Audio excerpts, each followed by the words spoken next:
and I have to say there's no one more deserving in my opinion. Starting to work with Dan when we did and came in obviously during our relegation battle, just such an inspiring guy, but also a very talented player, and I think it's a great story really, one of the great football stories, one of the great comebacks, someone who had to do it the real hard way, coming through the leagues, dedicated, professional, a leader, a real man, an inspirational figure.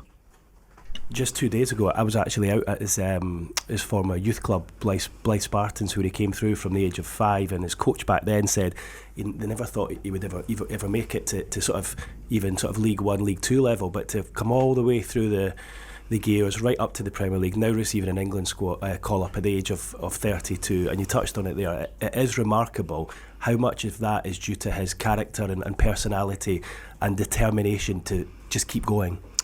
I'd probably say 99% of it, because he is the model pro really.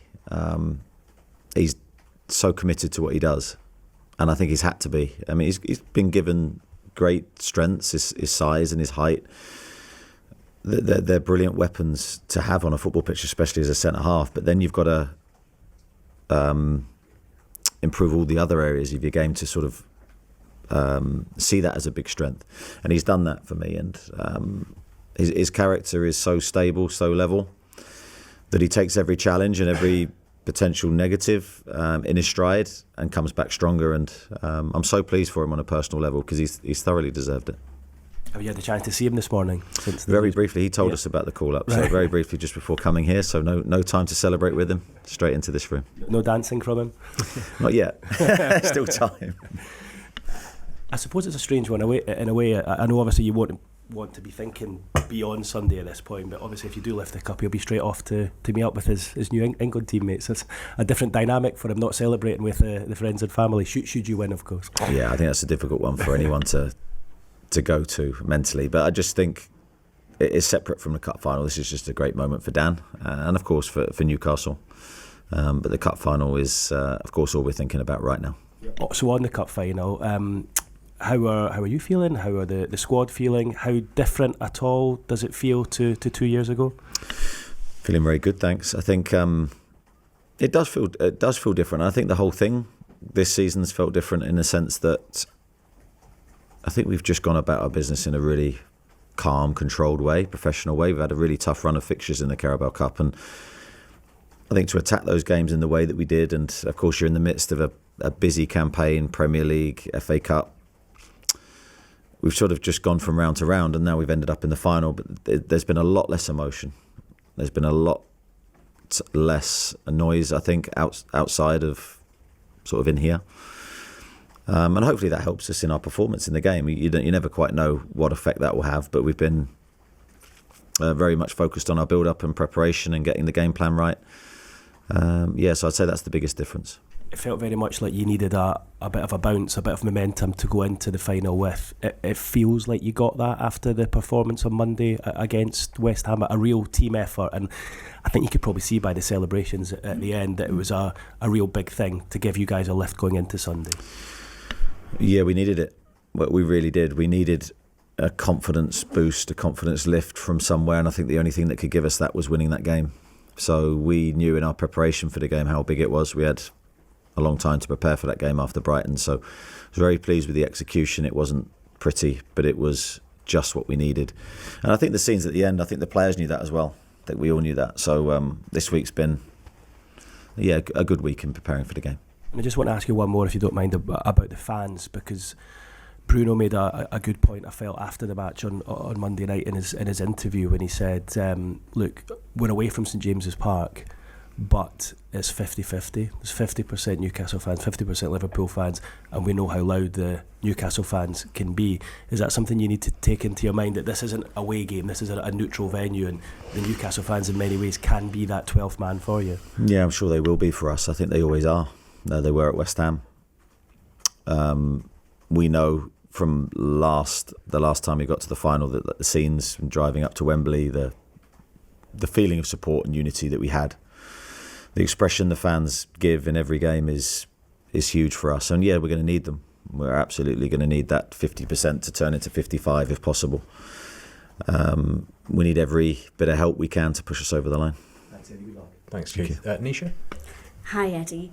What do you think is the biggest lesson that you learned from 2 years ago, and how have you evolved as a head coach since then?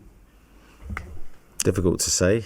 I think for me, my own personal perspective, because you go from game to game and you're just trying to do your best.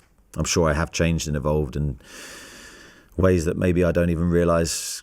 Following that cup final, we've gone into the Champions League. We've had a lot more Premier League experience. So I think we're maybe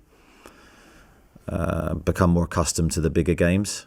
That's been part of what we've done since we've been here. So I think, hopefully, we're robust enough to deal with any challenge that's thrown in front of us.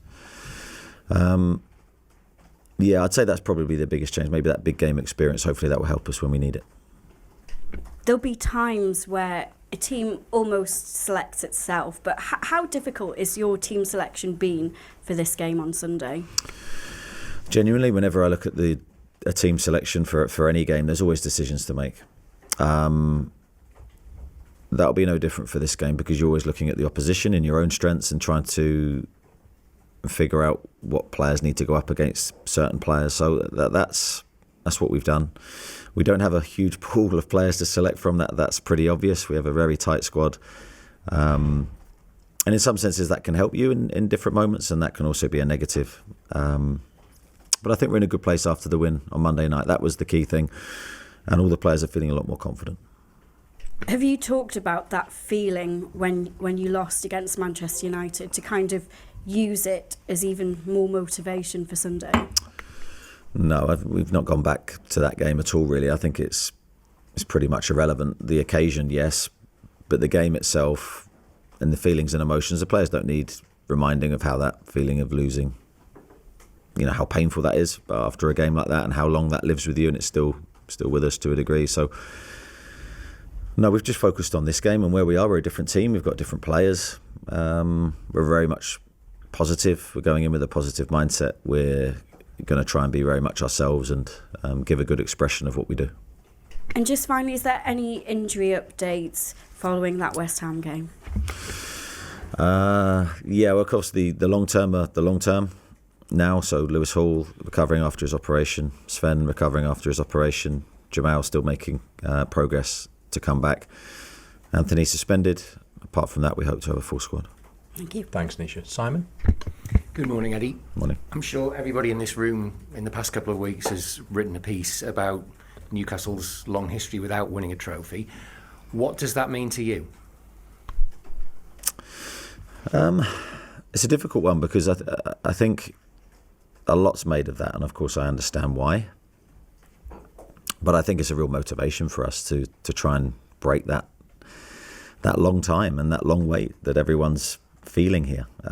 It should be inspiring for us, not a negative. And I understand it will be a negative or perceived negative for a lot of people, but we're trying to look at it the other way around.